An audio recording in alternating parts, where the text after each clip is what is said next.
Alright, hi, good morning everyone. So my name is Muhammad Daniel, also known as Bob, and today I'm going to conduct our panel discussion.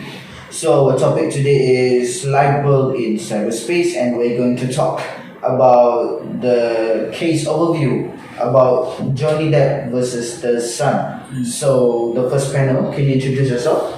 Hello, my name is Muhammad Nur Daniel. Hello, my name is Muhammad Irfan. I'm also one of the panel for the discussion. Alright, so let's get straight to our discussion. Alright, so I'm going to give you guys a definition of libel. So libel refers to a false or damaging statement published about someone. In the context of cyberspace, this can be particularly harmful due to the speed and reach of the online platform.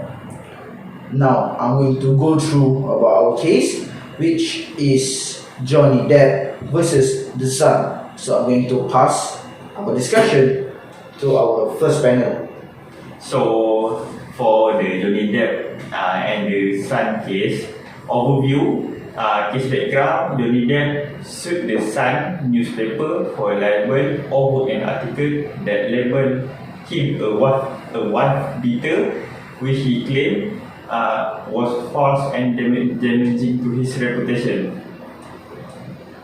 And for court decision, the court ruled in favor of the Sun, finding that the article's claims were substantially true. The decision was based on the evidence presented, which the court deemed sufficient to support the allegations.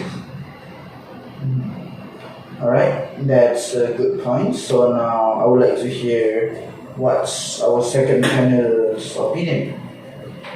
So, for this case, for the trademark aspect, the case itself is primarily a libel case. It indirectly affected Depp's trademark as a celebrity and a public figure.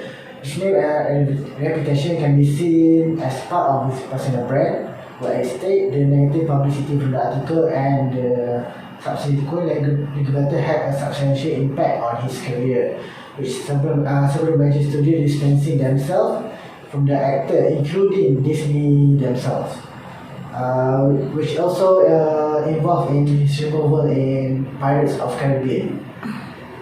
For the court proceeding, the trial took place in the UK in 2020, where the court ruled favor for the side. The judge cited evidence that supported Heard's allegations of abuse.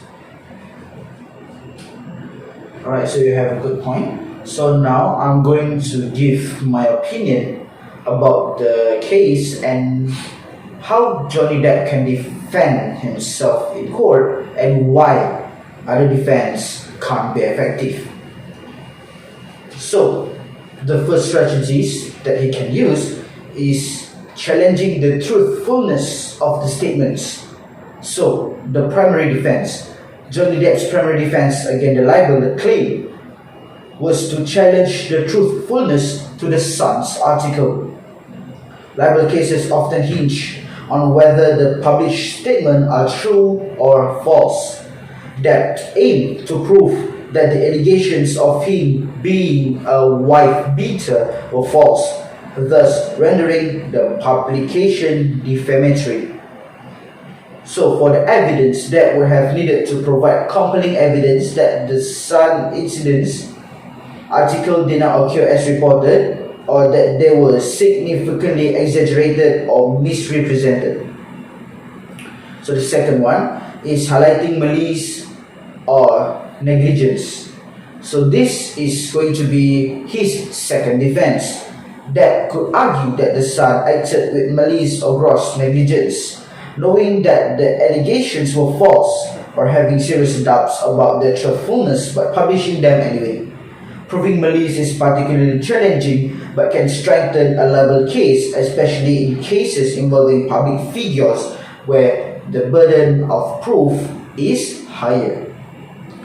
So, why the defense might not be effective for Johnny Depp? So, high burden of proof for public figures.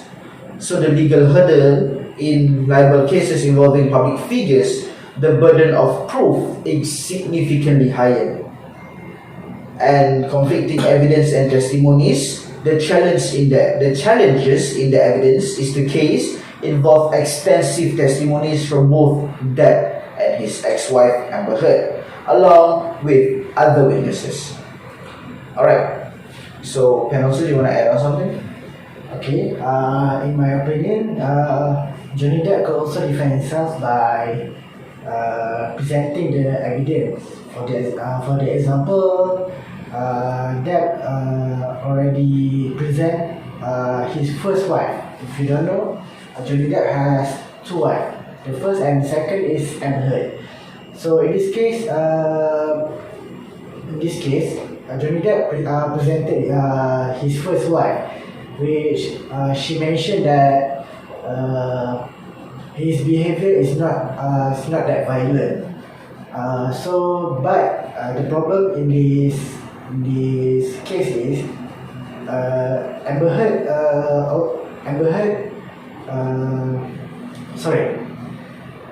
presented an evidence, a video that showed that Johnny Depp threw a bottle of alcohol.